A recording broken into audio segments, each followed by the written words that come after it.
Gentlemen, thank you for being here with us. This is our second year to meet with y'all to get a feel, a vibe of CCISD. Let's jump right in with security. I know there's some new legislation that came down with armed officers on every campus and schools. Where are we with that, Chief Warnke? Well, that's House Bill 3. We just got the approval last night at the Board of Trustees.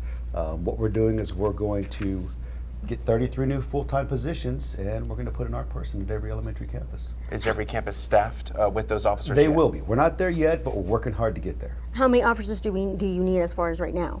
If everything in the pipe gets done, we're 15 short now. We'll be doing interviews next week and the week after. So we're hoping to be real close. Can we help you with applicants or people that are looking? Sure. It's a good chance to pitch. Anyone who's interested in working for CCISD, go to ccisd.us, go to the jobs page. You can apply for a safety officer, senior safety officer. If you're a police officer, then definitely consider us because we're a great place to work. Now we are aware that it's been some extensive training leading up to the first day of school. You want all of your officers to be prepared in case a tragedy does happen, that we pray that it doesn't, but we want our babies to be safe as parents, as families, as a community. How is the training going? Oh, it's great. We had our first day yesterday. It was nice and hot. But we were out at the range. We were also at the Old Carroll High School doing active shooter simulations. And then we were at the Lozano site doing CPR and use of force training. I know over the last couple of years it's not been as easy to get onto campuses. When I show up, I still have to go through the process that everybody has to go through. If you can remind parents what initial steps are there to kind of keep people safe. Well, you're right. As security goes up, convenience goes down. But you know, we're protecting our most precious commodity.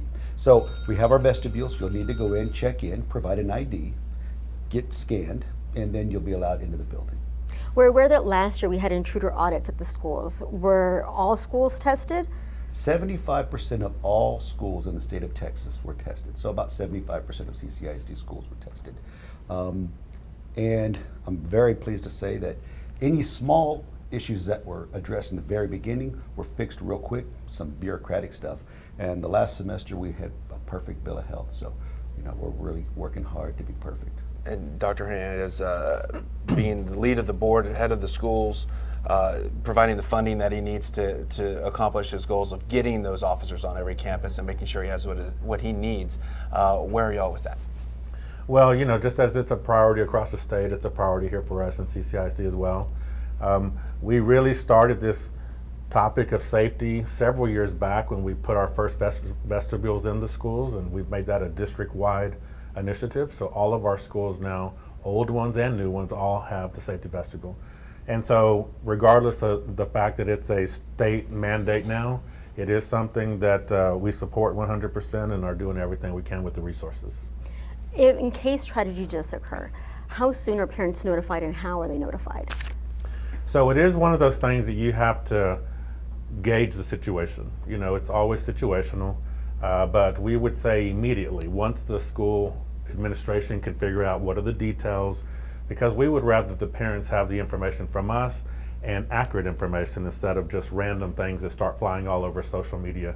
So as soon as we can assess the situation by the administration, get Chief Warnke and his team involved, get us involved as well, then we will communicate to the parents of the school, or if it needs to be district-wide. It seems like over the last couple of years we've seen an escalation of fights on campuses. What's being done to address that, to reduce those, to limit those types of melees from breaking out? Well, that's certainly something that no school administrator wants to see. It is unfortunate. What we have found is that over time, due to the pandemic, we've had and still continue to have many, many kids return back to school that maybe have sat out since the pandemic. It's almost as if they forgot what the expectations are in schools and how to behave and respect for authority and doing what's told. So what we do there is that it's just as serious as it is, you know, today as it was years ago. We don't want it in our schools. It needs to be addressed. And if it means addressing these individuals that think it's okay, then that's what we have to do. And a lot of times that's tough for the student and sometimes parents to accept. But you know, similar to churches and hospitals, you know, that is not a place for that kind of behavior to take place. So we want to address it immediately, deal the consequences that need to be dealt with that student and the situation. And because there's so many different situations, that's what we have to assess first. And the same question for you, essentially. Yeah, it's a campus level investigation, and then they determine what the cause was and then to take appropriate action. Sometimes it involves us. Most of the time it's just a school discipline issue. What leads to fights most of the time is bullying. So how is CCISD addressing bullying, and are there programs out there for these children to, of course, help out with that? There are many things we're doing now that we've continued over the last couple of years that maybe we weren't doing years past. But there is a process, and the most important thing that we remind students and parents is that, you know, don't keep that kind of stuff to yourself. It's something that needs to be reported and shared with a teacher, a coach, a counselor, a principal. There's so many people on the campus that want to help and prevent that kind of behavior. It's not okay. That's not what we come to school for. Some tend to hold back and not want to report it, whereas others have no problem reporting it. The best way we can help is to have it reported. We even have, for our district, a reporting system that they can go online. They can give their name if they want to be specific, or they can just report it that there's a concern with particular bullying taking place at a school. And then that helps the administration know right away, district and campus, what's happening, and then we can address it. But that is, like you say, where it starts. It can sometimes get worse, so we have to get involved and put a stop to it. Is there a way that these students or staff can report this anonymously? Yes. Okay. Yes, that process that we have, Let's Talk, is a process. They can go on the district website and then just click the link, and you can report what particular school it is, what is the situation going on. It comes to the district and the campus administration where they can follow up. We know, switching topics here, teacher retention. Attracting teachers in has always been a challenge in this field. It's gotten tougher as inflation's gone up and the financial issues people are having to deal with at home. What are you doing to attract new hirees, and bring them in and keep them here? Mm-hmm. I think that's a great question and something we're seeing nationwide. There is a shortage of teachers out there, obviously. Pay is always an issue that we want to address, and so CCISD does well with compensation. We do especially well with benefits for our employees, where we'll pay 100% of the employee costs to their insurance, which can equal anywhere from $6,500 to $7,000, and that's expensive. But recruiting is ongoing. We have to remember that we're not just recruiting to start the school year, we have to recruit year-round. So we attend many job fairs each semester. We go to colleges, not just around the area, but across the state. We hold many job fairs here in CCISD, and we appreciate that the city as well does them at the Bank Center and other locations. But we're all looking for employees. Yes, we are in education, but so are other industries and careers looking for workers. And we just have to continue to provide the best work environment for them, and try to do better each year. We know it's difficult, but we do what we can do. And this year, you know, many districts weren't able to give a raise, but we were. We were able to give a 1.5 raise to our teachers and a 1% to our administrators and everybody else. We've raised our hourly pay for the most important people, like bus drivers and food service and people like that, cafeteria workers, all of them. So every position is important. They all contribute to our success. And if we could do more, we would, and we'll just continue to try to find ways to find the resources. You just recently had a job fair for teachers. How did it turn out? Are you happy with the result? Very happy. It was one of our best ever. We hired and walked away from that job fair, I think, with a good number of hires. I want to say 100 and something, but I don't have the exact number. And that job fair was for all positions. It wasn't just teachers. But you know, when there's a shortage of bus drivers and you can find them, you want to get them. But we continue to have job fairs, continue to hire. We're not 100% yet, but we just keep plugging away as the school year starts and continues into the year. I would also want to be familiar with the program Speak Up. Speak Up is an anonymous reporting program that we use. You can report anything, bullying, criminal activity.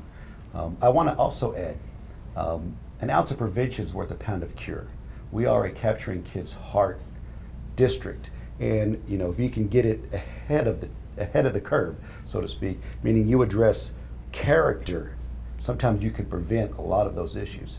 And we also have a bully-proof program that we teach in our elementary campuses that one of my supervisors teaches. So there's a lot of things CCISD is doing to address bullying, but I really like the Capturing Kids' Hearts, because if you can teach someone to care and to not get involved in that in the first place, then you don't need all the backside. anonymous reporting and stuff like that. A lot of that has to do with the child and the student feeling prepared their first day of school throughout the entire year. That's including supplies. I know the new dress code now issued with clear backpacks. CCISD does have a website in case students and their families are looking for supplies, resources, backpacks. Yes, absolutely. In fact, we are selling the clear backpacks on our school stores. They can go to the district website or even just ask about it, and they can purchase one through the school district and their particular school. Some even have their logos and mascots on the clear backpack. The other thing too is just the appreciation for the whole community coming together. We just had an event this past weekend, the Lead First, also sponsored by Driscoll Children's Hospital at Miller High School. We gave out free over 1,900 backpacks. The turnout was amazing. I wish I could show y'all some pictures, but the line went from the front of the entrance to Miller High School all the way to the cemetery on the back side down the road just to get in. And that's what it's going to take. It's going to take those partnerships, but they were able to get supplies, backpacks, free physicals, immunizations, all in a one-stop shop.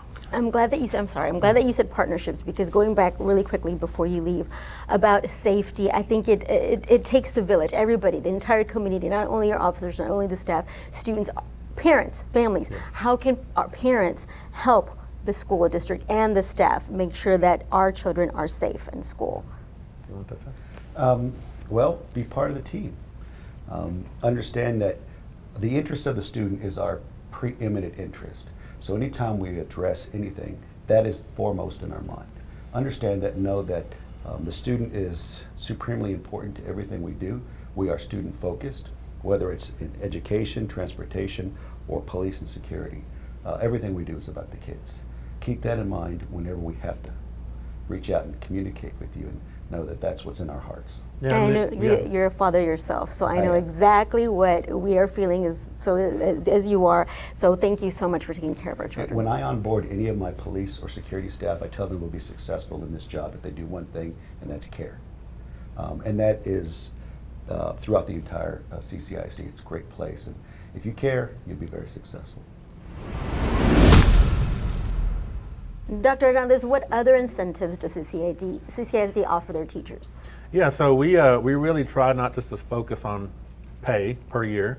We know that's important, but we try to focus on their benefits for all of our employees. So we know that CCISD's benefits package compares among the state's best districts to offer that. And while it may not be 100% on everything, their medical is covered up to a certain percentage, but then anything like the extras, vision, dental, cancer, whatever they choose to put in it, would be something in addition that they would cover. I would also add too that we give a $15,000 life insurance to all of our employees. And we know how important that is. We have found over the course of some years where families really struggle in times of need like that. That's not something we want to happen, but in reality it does. And the bigger the district, the more often you're going to come across situations like that. So we're always just trying to find ways to make CCISD the place that our teachers and employees want to be. And so it's to just accept, here's where we are and what can we do to make their situation better. We've learned a lot of things from the pandemic. I think it's safe to say we've moved from that now. What holdovers are you finding actually have worked, have benefited CCISD? And then when it comes to STAR testing, the way that's implemented now, all online, all those results that way.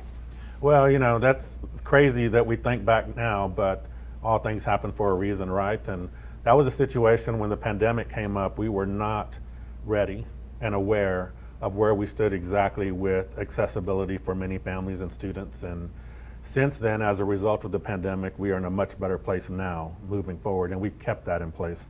So we're almost a one-to-one district where every one student has access of their own with laptops. We make it available, the Wi-Fi capabilities in the neighborhoods. I remember there was a time where we were parking school buses in parking lots just to give those neighborhoods that accessibility. And we learned then, you may do something up to this point, but what can you do to go above and beyond? And so we learned that. The other thing that the pandemic has done has really made us more aware of the needs of families, not just our students, but their immediate families. And we know that a lot of that is out of the students' control. So whatever we can do to help the parents get through whatever their situation is, the better for us. Is that as easy as just reaching out, calling an office? Not so much, because a lot of families don't want to share the hardships that they're going through, so we just make them aware of what we have to offer. And so some examples are these opportunities like we just talked about, where there are some opportunities for free immunizations, physicals, supplies. In the district, we also have a closet for the community. We have a food bank ourselves in the district where families can come and get assistance with groceries. They can get assistance with clothing. We have social workers in the district now, more so than we ever had, and that's as a result of the pandemic, to reach out to the families in all VLCs, that's the vertical learning communities of the feeder high school, so the elementaries and middle schools that feed to that high school have access to this service. We continue to do as much as we can with the partnerships, like Barbi was saying. We had partnerships, but since the pandemic, we've increased the number and the level of partnership. So something we're doing right now with UT Rio Grande Valley is they provide some telehealth, which gives any student and their families 4 sessions of counseling for all middle schools and high schools at their access. That's between them and the service. And so we recognize that what we were doing during the pandemic was going to be an extra help for families, and we've continued to do it even post-pandemic. I feel that a lot of kids are still trying to catch up from the pandemic when it comes to testing at grade level, the STAR testing. How is CCISD, where does it stand when it comes to that testing? Yeah, so the state did move to complete online testing.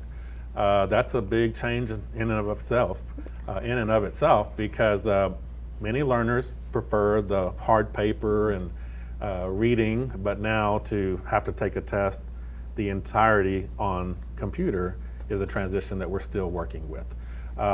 But we have the capability now as a district, and so we're meeting that requirement by the state, and that'll just get better every year because it becomes that expectation, and all districts have to move that way anyway. So we're in a good position. As far as class size, what y'all were asking about a while ago, we know we have our state laws, 22-1 in the elementaries. Middle schools, I think we're at a 26-1. Anytime we get to 26, that's a little too big. If you're asking me personally, I remember in my days of teaching, I would have as many as 30 in a class. But that's too much. So I would say anywhere from 24, 25 in the middle schools and high schools to 1 is probably average. You just described you're seeing more growth at the lower levels, which is why you're expanding a lot of your elementary and middle schools and into these high schools. Any future bonds in the works that you'd like to see? Any funding issues? Because people are hesitant right now to spend their money with prices as high as they are on everything across the board. Yeah, that's a great question, and we've been fortunate that our community is very pro-education, and we just thank our community for being so supportive to the school district and what we've done over the past 10 years. We've been fortunate to pass 5 bonds. They've been bonds of high need. We have some very old schools that we've been able to address, but at the same time, you see a lot of shift within the city out to the south side, and so you're going to have to build new schools to accommodate the growth out there, but at the same time, not forget you have older schools that need to be addressed as well. So we've, every 2 years, we've come back with a different package. The other thing that we've seen is some decreased enrollment in some parts of the city, and so what people, I think, eventually realize is that when you have such small schools, you're having to fully staff the school with administration, nurses, teachers, custodians. When you can take the smaller schools and put them into one, you now are cutting down on that cost for the district. So what happens from that is that you can use some of that to go to pay raises and other things that the district is needing. And we've been very fortunate to have done a really good job on that. A good example is Cullen Place Elementary School, which is going to take students from Meadowbrook, Montclair, and Woodlawn into one school just because they were becoming too small at their current sites. And many of those schools were built with the outdoor wings. We want our kids inside the school at all times for safety and weather. Especially issues. with the heat right now. Yes, exactly. For the schools that are still outside, moving forward, for instance, for example, Hamlin still has an outside area. What are we going to do about those schools? Yeah, so I think we're down to maybe just 1 or 2 that will still remain with outdoor wings. Hamlin was in our last bond package. They'll be getting a brand new school to open in 2026. And all the other elementaries, for that very reason, Montclair, Meadowbrook, Woodlawn, were all outdoor schools, are now being put inside a brand new school.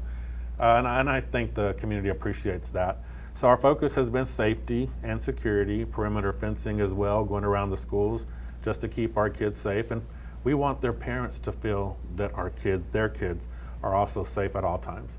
And so we do have a few more schools that are very, very small that we probably need to look at consolidating. But we have not built that package yet for the upcoming package. Dr. Hernandez, thank you so very much for taking time out of your busy schedule, especially leading up to school. But by the time people see this, it'll be good to go. They'll be having their kids back in. We wish you nothing but the best this year. Thank you for spending time with us. Thank you so much. Appreciate y'all's support. Thank you.